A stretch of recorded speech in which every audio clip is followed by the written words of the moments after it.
Bismillahirrohmanirrohim. Assalamualaikum warahmatullahi wabarakatuh. Segala puji bagi Yang Maha Kuasa Tuhan seluruh alam.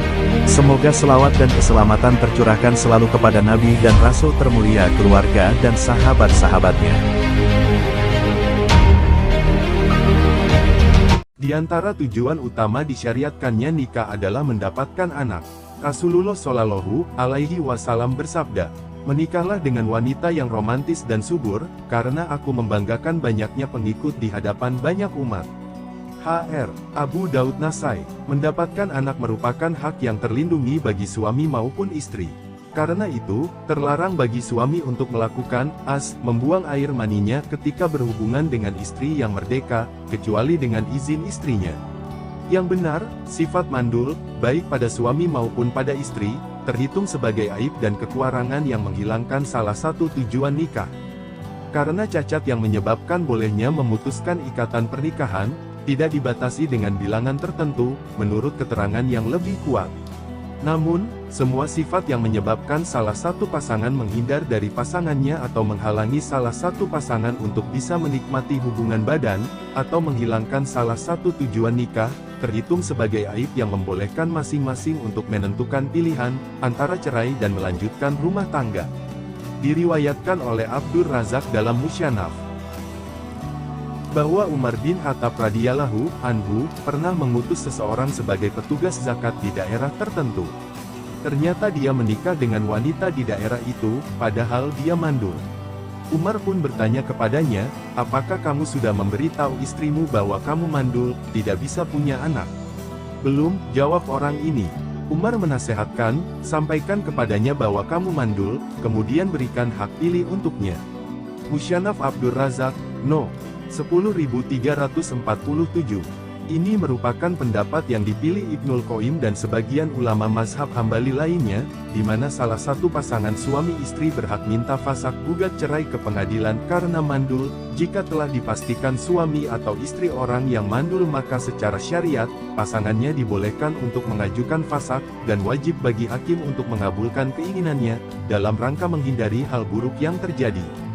Jika tidak mungkin dilakukan fasak, maka istri boleh melakukan hulu gugat cerai ke suami agar bisa berpisah dengan suaminya.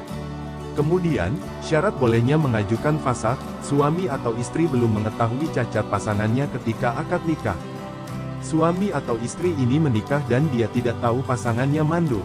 Namun jika dia telah mengetahui hal itu, gugur haknya untuk mengajukan fasak, karena ketika dia menjalani pernikahan, dia sudah memahami keadaan pasangannya, dan dia telah menggugurkan haknya sejak awal. Demikian yang dijelaskan para ulama.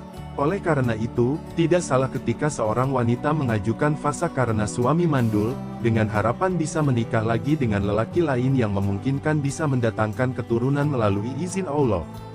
Hanya saja, dia juga perlu mempertimbangkan keadaan yang paling baik untuk kehidupannya dan kebahagiaannya.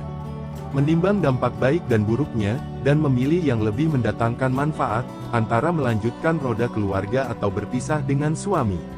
Lebih dari itu, seorang wanita yang rela mendampingi suami yang mandul dan bersabar, dia akan kelihatan awet muda, sehingga membuat suami makin cinta dan semangat untuk memiliki anak.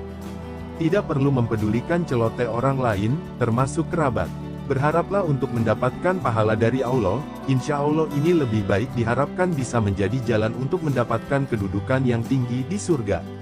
Ini sebagaimana yang dilakukan Nabi Shallallahu Alaihi Wasallam bersama Saudah. Beliau mempertahankan dan tidak menceraikannya, padahal secara tabiat, beliau sudah tidak mencintai Saudah. Demikian pula sebaliknya, ketika seorang istri mandul dan sang suami tetap berusaha mempertahankannya, bersikap baik, bersabar, dan tidak kasar kepadanya, insya Allah termasuk amal sholih. Sikap toleran dari salah satu pasangan ini, menunjukkan sifat kedewasaan, wibawa, dan kesempurnaan kepribadian dalam menggapai ridha Allah. Hal penting yang bisa dicatat dari keterangan di atas. 1. Di antara hak suami istri dalam pernikahan adalah memiliki anak, karena itu, suami tidak boleh secara sengaja melakukan kontrasepsi tanpa izin istrinya, demikian pula sebaliknya. 2. Di antara kriteria yang dinilai cacat yang membolehkan fasak. A. Cacat yang menyebabkan pasangan menghindarinya. B. Cacat yang menghalangi pasangan menikmati hubungan badan. C. Cacat yang menghilangkan salah satu tujuan nikah. 3. Suami istri yang mendapatkan adanya cacat pada pasangannya, dibolehkan mengajukan fasakh, jika cacat itu belum diketahui ketika akad nikah. Namun jika sudah tahu, tidak ada hak fasakh dalam hal ini, sebagaimana dinyatakan dalam riwayat dari Umar bin Khattab. 4. Berusaha bersabar terhadap pasangan yang memiliki kekurangan, termasuk diantara bentuk amal solih. Demikian penjelasan yang dapat kita sampaikan, semoga bermanfaat. Terima kasih.